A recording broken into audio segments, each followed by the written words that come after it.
Un club de football est déjà allé sur la Lune.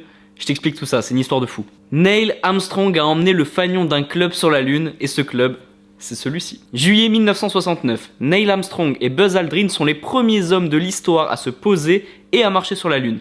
Là, tu te dis, quel est le lien avec le football? S'ils veulent être les plus grands héros du siècle, ils doivent être membres d'Independiente. C'est la phrase qu'a prononcée Héctor Rodriguez, secrétaire à la presse et aux relations publiques du club. C'est chose faite, les 3 astronautes ont été nommés membres du club, numéro 80 399, 80 400 et 80 401. Voilà. Sur les cartes, on peut même voir 3 photos officielles envoyées par la NASA où les astronautes posent avec leur combinaison. Normal. Après avoir nommé les astronautes membres du club, Independiente envoie même les fanions aux 3 hommes. Le but est simple, faire en sorte que les astronautes emmènent quelque chose du club dans leur voyage, et surtout sur la Lune. Comme ça, le club sera le premier de l'histoire à emmener son fanion sur la Lune.